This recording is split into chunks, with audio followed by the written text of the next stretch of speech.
1 Corinthiens 13, versets 1 et 2. Quand je parlerai les langues des hommes et des anges, si je n'ai pas l'amour, je suis du bronze qui résonne ou une cymbale qui retentit. Et quand j'aurai le don de prophétie, la science de tous les mystères et toute la connaissance, quand j'aurai même toute la foi jusqu'à transporter des montagnes, si je n'ai pas l'amour, je ne suis rien. Amen. On va faire comme ça. Alors, pour commencer ce message, j'ai une question à vous poser. Est-ce que vous pensez que Dieu a la foi ?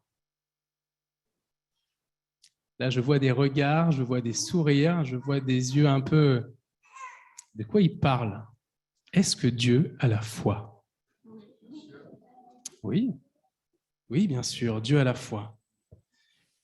Et dans le texte que nous venons de lire, alors c'est vrai que 1 Corinthiens 13, on le connaît surtout parce que le thème principal, c'est l'amour, n'est-ce pas ?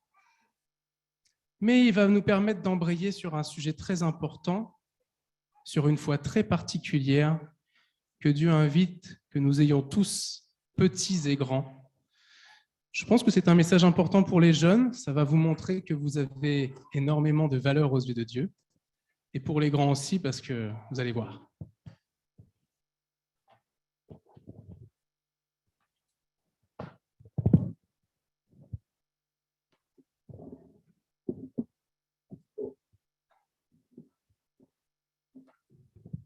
Merci. Voilà. N'hésitez pas à monter un peu le volume, pour être sûr que tout le monde m'entende. Alors, on va reprendre un petit peu ce passage d'1 Corinthiens 13 et on va lire le verset 2, parce qu'il est quand même assez étonnant. Ce verset 2 qui dit « Si j'ai même toute la foi jusqu'à transporter des montagnes, mais que je n'ai pas l'amour, je ne suis rien. » Alors, dans le chapitre 13 de Corinthiens, l'amour dont il est question, c'est quel amour ? Peut-être que certains le savent. Vous savez, il y a différents types d'amour. On parle d'amour philéo, d'amour éros, d'amour agapé. Qu'on soit bien clair, de quel amour parle-t-on dans 1 Corinthiens 13 ? L'amour agapé. L'amour agapé, vous savez tous, enfin la plupart, et peut-être que les jeunes vont l'apprendre, mais c'est un amour désintéressé. Donc la différence avec l'amour philéo, quand vous avez des amis, vous les choisissez, vos amis. C'est intéressé.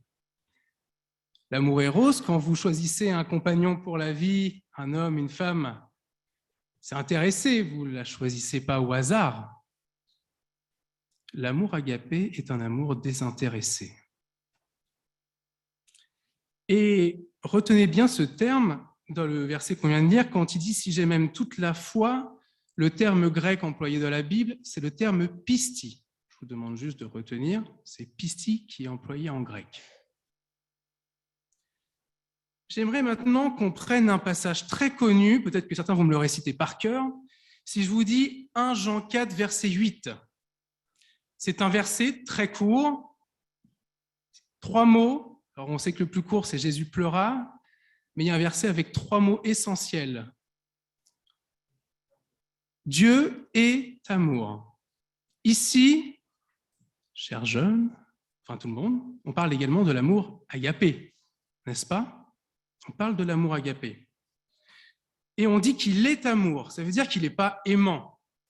Dans sa nature même, il est amour agapé.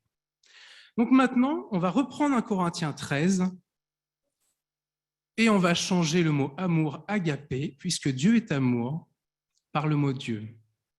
Et on va lire 1 Corinthiens 13, les versets 1 à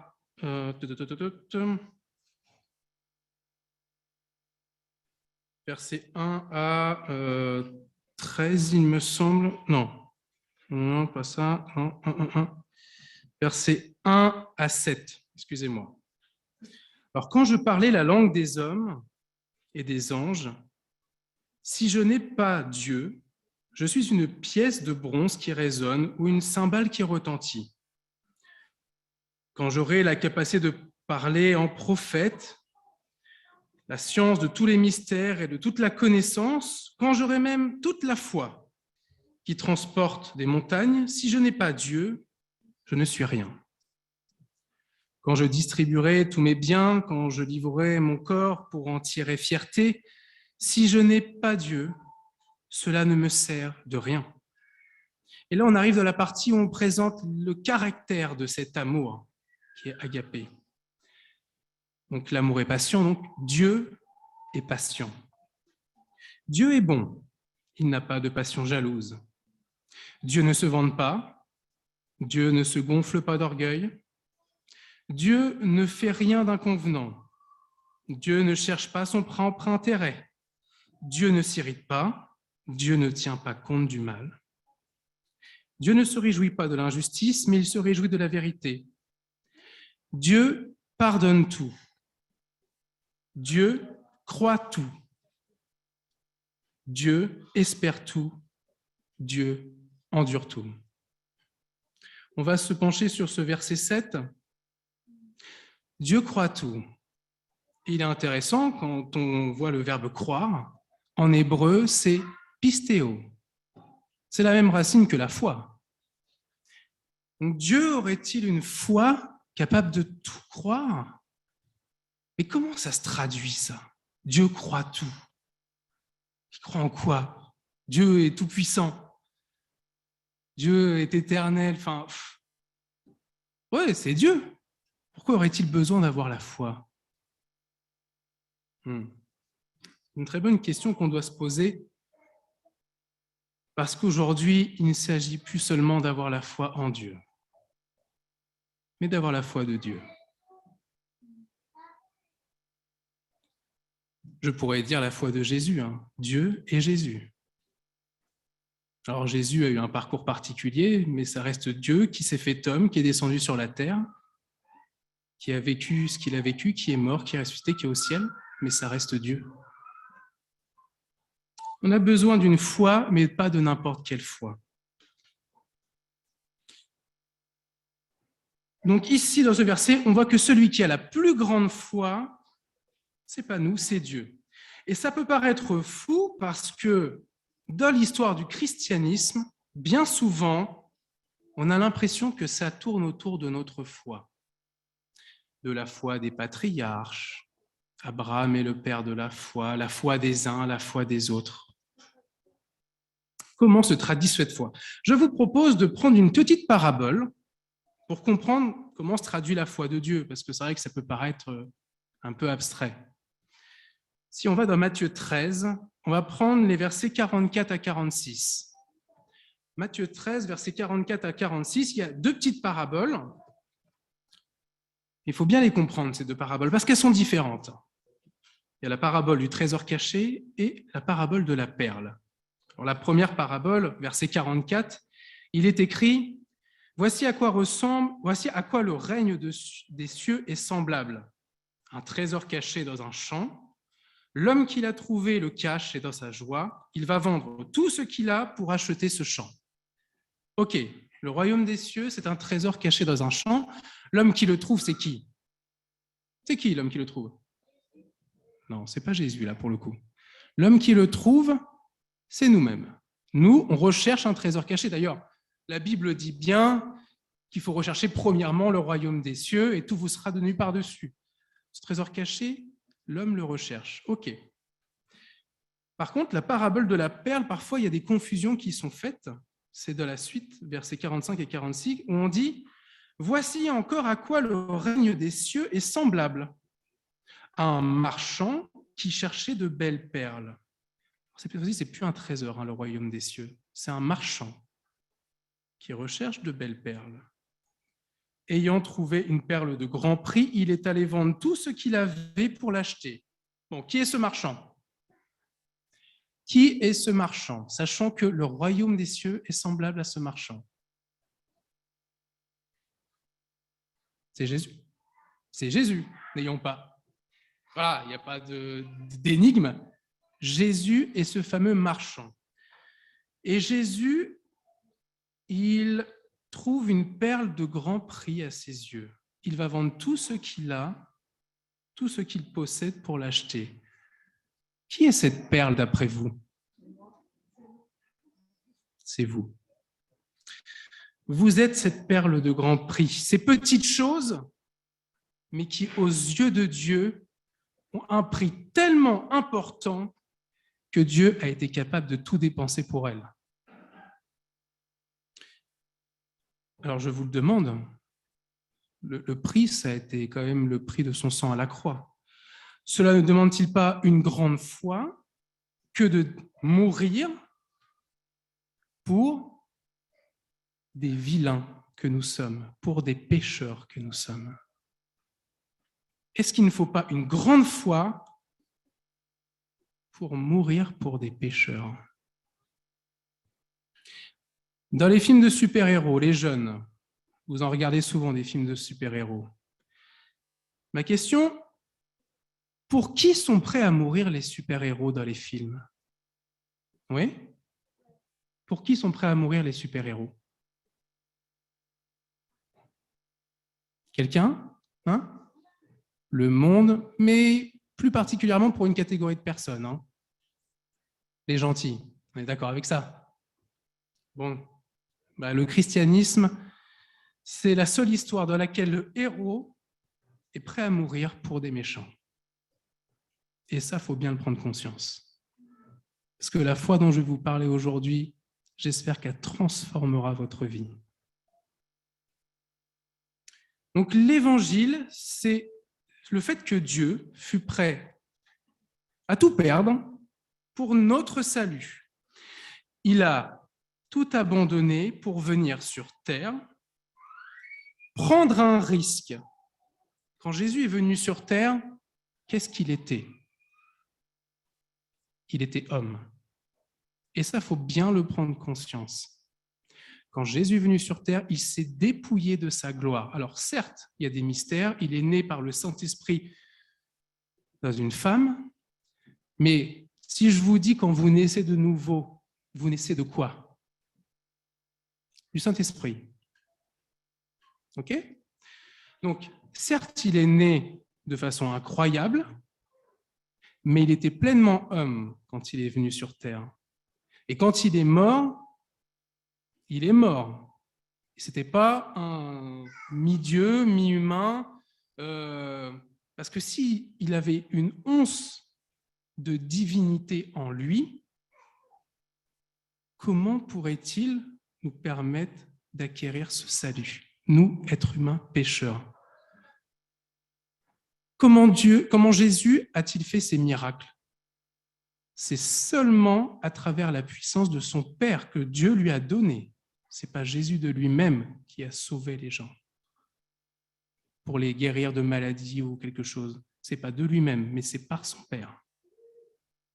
C'est Dieu qui lui a donné la force de pouvoir le faire. Dieu est homme quand il vient sur terre en Jésus. Et il meurt pour chacun d'entre nous. Donc il a vraiment pris ce risque. Donc il faut une grande foi pour cela.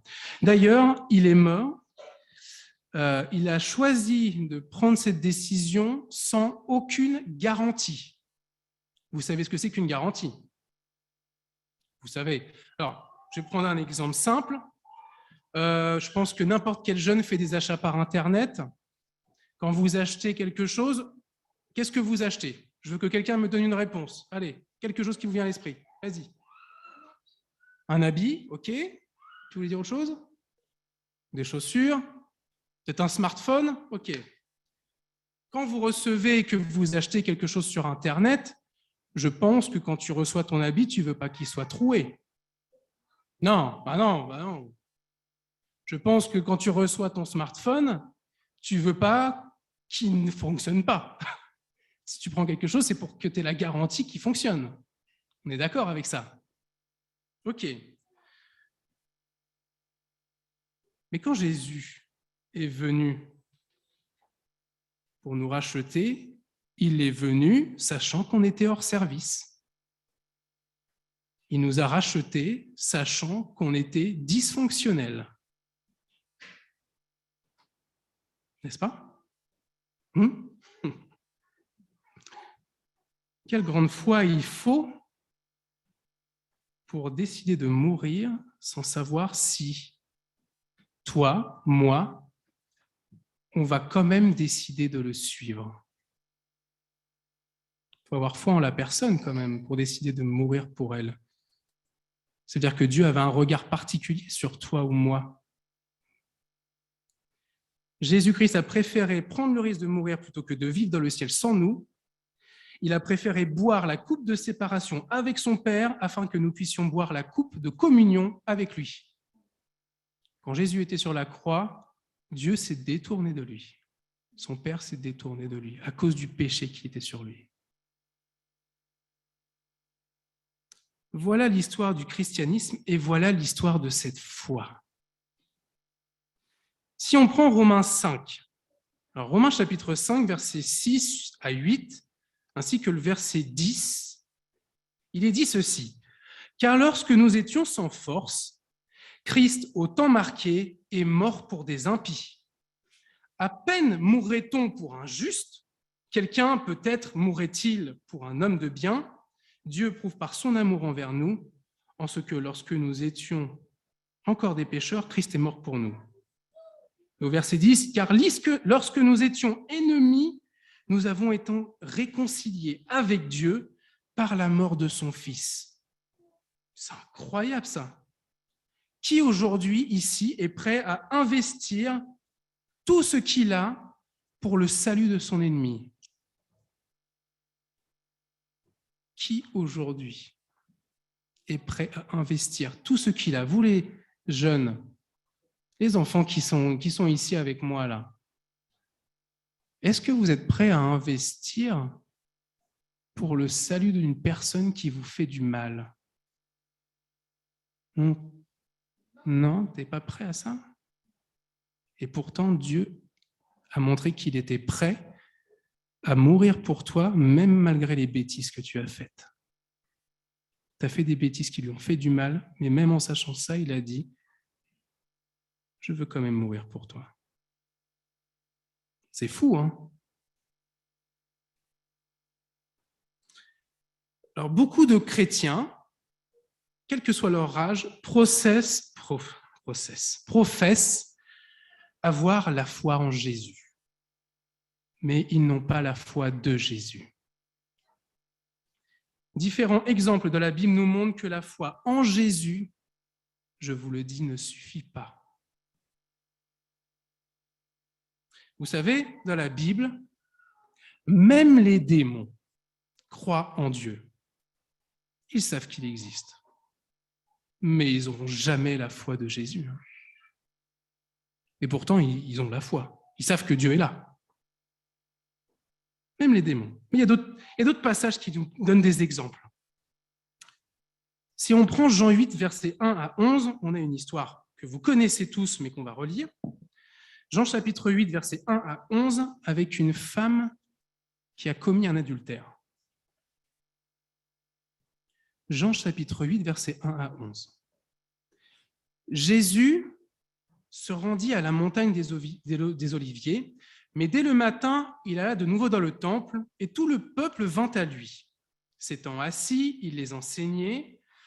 Alors les scribes et les pharisiens amenèrent une femme surprise en adultère. Et la plaçant au milieu du peuple, ils dirent à Jésus, « Maître, cette femme a été surprise en flagrant délit d'adultère. Moïse, de la loi, nous a ordonné de lapider de telles femmes. Toi donc, que dis-tu » Comme il continua à l'interroger, il se releva et leur dit, « Que celui de vous qui est sans péché jette le premier la pierre contre elle. » Et s'étant de nouveau baissé, il écrivit sur la terre. Quand ils entendirent cela, accusés par leur conscience, ils se retirèrent un à un, depuis le plus âgé jusqu'au dernier. Et Jésus resta seul avec la femme qui était là au milieu. Alors, s'étant relevé et ne voyant plus que la femme, Jésus lui dit, « Femme, où sont ceux qui t'accusaient ? Personne ne t'a-t-il condamné? Elle répondit, non, Seigneur. Et Jésus lui répondit, je ne te condamne pas non plus. Va et ne pêche plus. Qui sont les accusateurs de la femme ici? Qui sont ceux qui pointent du doigt le péché de la femme? Ce sont des pharisiens. Alors les pharisiens, les sadducéens, tout ça, ils ont énormément de connaissances bibliques, ils croient en Dieu, disons qu'ils respectent les commandements, mais ils en rajoutent énormément à côté. On ne peut pas dire qu'ils ne peuvent pas suivre la loi, ils la suivent un peu trop. Mais pourtant, cela ne les qualifie pas au vu de la situation. Ils ont beau croire en Dieu. D'ailleurs, la seule personne qui aurait pu, un tant soit peu, condamner et jeter cette première pierre, la seule personne, c'était Jésus qui pouvait le faire. Parce que Jésus, c'était le seul juste, sans péché. Et pourtant, même lui, il dit à cette femme, je ne te condamne pas. À l'instant T, je ne te condamne pas. On n'est pas encore arrivé au jugement dernier, hein. Mais là, présentement, je ne te condamne pas. Vous savez ce que c'est que la foi? Alors, la foi, si on prend 2 Corinthiens 5, 7, il est dit « car nous marchons par la foi et non par la vue ». Donc, en gros, la foi, c'est espérer quelque chose, même si nous ne le voyons pas présentement. C'est ça, la foi. Jésus, à l'instant T, il lui dit « je ne te condamne pas ». Premier point. Deuxième point très important, il lui dit « va et ne pêche plus ». Qu'est-ce que ça signifie, ça? Jésus a cru en cette femme. Il a cru en quoi? Jésus a eu foi que cette femme-là, malgré le péché qu'elle a fait, elle pouvait devenir meilleure. C'est ce que Jésus a vu dans cette femme. Et vous aussi, c'est ce que Jésus vous invite aujourd'hui à voir. Parce qu'aujourd'hui, c'est de la foi de Jésus dont on a besoin. Va et ne pêche plus. Jésus a cru en elle. Alors, chers jeunes et moins jeunes qui avez vécu beaucoup d'expériences dans la vie, vous avez tous rencontré un jour un défi, une expérience qui était quand même assez difficile. Ça peut être l'école, au travail, chez vous, dans la famille, peu importe l'endroit. Vous avez un défi à traverser, quelque chose de difficile. Et là, il y a une personne qui vient vers vous et qui vous dit « Je crois en toi. Je sais que tu peux le faire. » Qu'est-ce que ça va provoquer en vous? Ça va avoir aucun effet? Oui, tu veux dire quelque chose? Qu'est-ce que ça va provoquer en toi? Si aujourd'hui tu as un défi et ton père il te dit « Je sais que tu peux y arriver, tu peux le faire. » Et toi, tu étais un peu découragé, tu pensais que ça ne peut pas le faire. Comment tu vas réagir? Ça va t'encourager, ça va te faire du bien. Tu essaieras de le faire après? Ok. Si quelqu'un vous dit ça, si quelqu'un vous encourage, vous allez croire que c'est possible. Et je peux vous dire que vous allez vous mettre à 200% et vous réussirez. Là, c'est un exemple lambda, mais Jésus, c'est la même chose. Jésus voit ton potentiel aujourd'hui. Ce matin, tu as peut-être eu une pensée mauvaise. Ce matin, tu t'es peut-être dit « À quoi bon aller à l'église? Je suis pécheur. » Ce matin, tu t'es peut-être dit ça. Cet après-midi, tu te le diras peut-être quand une pensée mauvaise viendra dans ton esprit. Et Dieu, à ce moment-là, il te dira « Je crois en toi. J'ai foi en toi. Je sais que le péché, tu peux le délaisser. Je serai là pour toi. Sache-le, Dieu t'aime. » Il l'a fait aussi avec Pierre. J'ai pris un exemple, la femme adultère. Pierre, qui était-il, Pierre? Pierre, clairement, ne méritait pas que Dieu croie en lui. Il a renié 3 fois Jésus. Vous savez ce que ça veut dire, renier Jésus? C'est simple, il l'a démontré, ça veut dire « je ne connais pas, je ne le connais pas ». C'est incroyable. Pierre disait qu'il ne connaissait pas Dieu. 3 fois, il l'a renié. Et pourtant, est-ce que Jésus a traité Pierre comme il le méritait, selon notre vision des choses?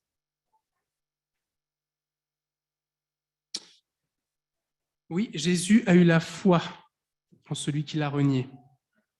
Et la foi de Jésus a produit en Pierre un amour désintéressé pour lui. C'est l'amour agapé qu'il a produit. On a vu qu'il y avait une connivence entre l'amour agapé et la foi. Ça va de pair. On ne peut pas aimer d'un amour désintéressé et avoir la foi. Donc, si on n'a pas l'un, on ne peut pas avoir l'autre. Ce n'est pas possible, ce n'est pas concevable. Ici, il a eu un amour tellement désintéressé pour Christ, Pierre, qu'il a été jusqu'à mourir pour Christ.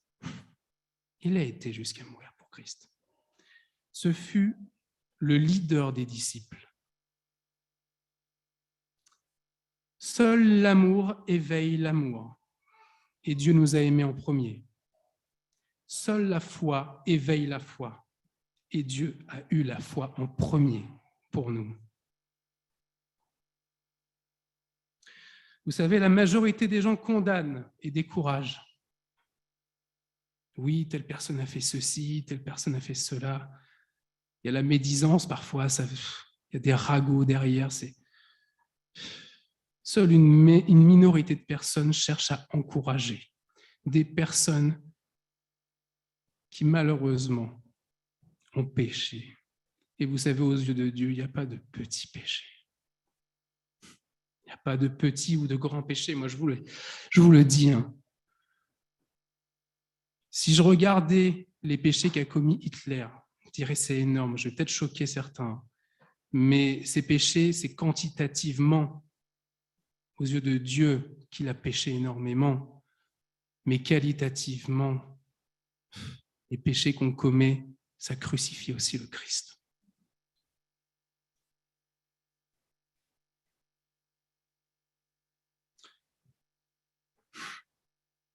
Paul. Vous connaissez l'exemple de Paul. Je vous donne plusieurs exemples. J'ai encore un peu de temps. Et je sais qu'on a besoin aussi de ça, de ces moments d'enseignement. Donc on ne comptera pas si on a une demi-heure de plus. Paul était un pharisien convaincu du judaïsme. Il était convaincu. Alors qu'il apprit qu'il existait une nouvelle doctrine, le christianisme, il se rendit dans chaque ville pour persécuter les chrétiens, ceux qui suivaient Jésus. Alors imaginez le choc de Paul qu'il a dû vivre lorsqu'il obtint cette révélation au moment de son voyage vers Damas, où Jésus va lui dire dans Acte 1, verset 9, le Seigneur lui dit « Je suis Jésus que tu persécutes », alors qu'il pensait suivre Jésus. Alors, je vais dire encore quelque chose qui va peut-être vous choquer. On est adventiste. Aujourd'hui, si pour vous, comment je pourrais dire ça? Si vous êtes convaincu que la bonne part, c'est en suivant le pape. Imaginez, vous êtes convaincu que si vous suivez le pape, c'est la bonne part. Vous êtes convaincu et qu'on vous dit du jour au lendemain que vous pensez que c'était Jésus, que c'est tout le contraire, imaginez le choc que ça doit être.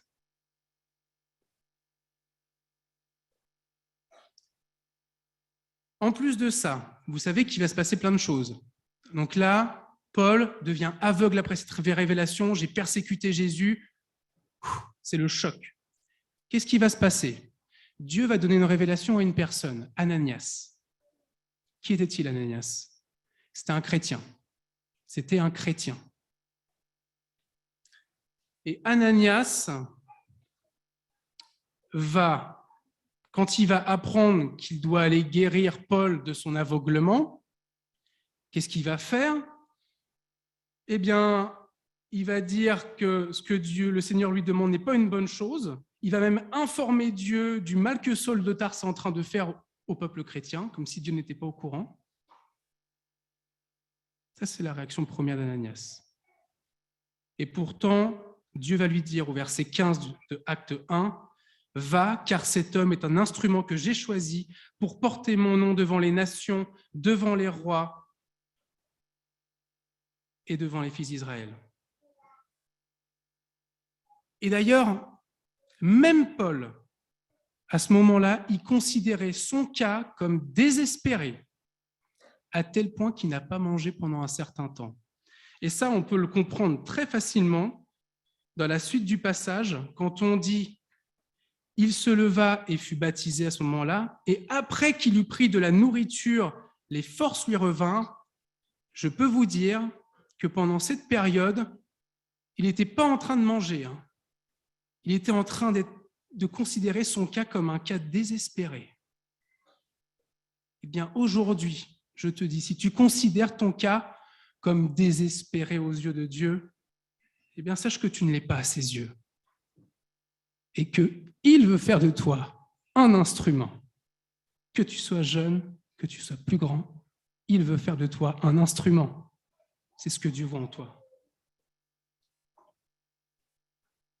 Combien de chrétiens donc marchent réellement par la foi et non par la vue? Comment je manifeste la foi de Jésus envers les autres? Comment moi, chrétien, chrétienne, est-ce que je vois le pécheur? Dieu me voit par rapport à ce que je peux devenir en Christ. Et moi, comment est-ce que je vois mon prochain? Peu importe ce qu'il a fait, même si c'est contre moi qu'il l'a fait. Apocalypse 14, verset 12, on connaît tous ce passage. C'est ici la persévérance des saints qui gardent les commandements de Dieu et la foi de Jésus, et pas la foi en Jésus. C'est la foi de Jésus aujourd'hui qu'on doit avoir. Et cette foi-là, ce n'est pas n'importe quelle foi.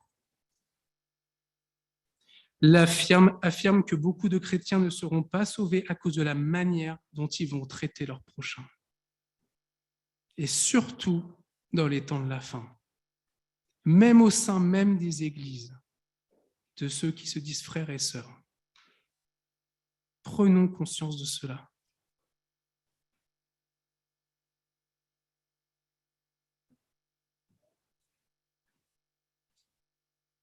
Vous savez, il y a une petite métaphore.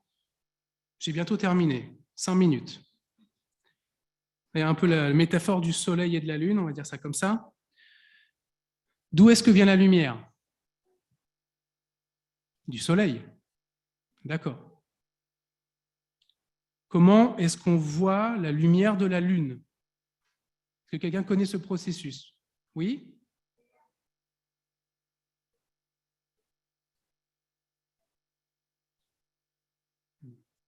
On va dire que la lumière du soleil se reflète à travers la lune.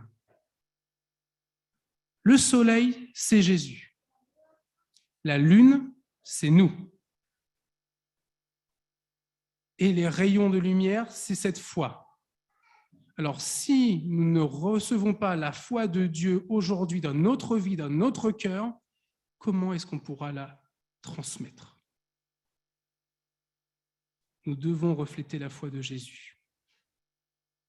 Posons-nous la question, ai-je la foi de Jésus? Lorsque Dieu regarda à Adam, qu'est-ce qu'il vit? Il vit un monde. Lorsqu'il regarda Abraham, qu'est-ce qu'il vit? Une nation. Lorsque Dieu regarda Jacob, voleur, trompeur, qu'est-ce qu'il vit? Il vit le Messie à venir. Quand Jésus a vu Moïse, qu'est-ce qu'il a vu? Il n'a pas vu un meurtrier, il a vu un libérateur. Quand Dieu a vu David l'adultère ou David le petit berger, qu'est-ce qu'il a vu? Un roi. Il a vu un roi. Et toi, cher jeune et moins jeune, comment penses-tu que Dieu te voit aujourd'hui?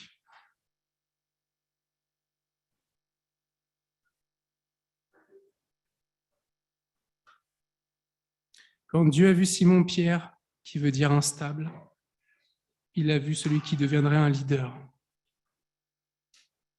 Vous savez, aujourd'hui, on a besoin de changer de lunettes. Notre vision est trouble.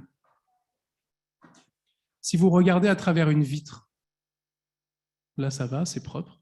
Et parfois, il y a des carreaux qui sont très sales. Et vous regardez dehors, mais vous vous dites, mais l'extérieur est sale. Il suffit juste de laver la fenêtre et vous verrez comment c'est beau dehors. Peut-être qu'il faut changer notre vision face à face. Ces personnes qui nous entourent, peut-être que parfois on a la voix un peu embrouillée. On voit seulement le péché, on voit seulement la crasse. On a besoin d'un collier. Ça, c'est Dieu qui le donne.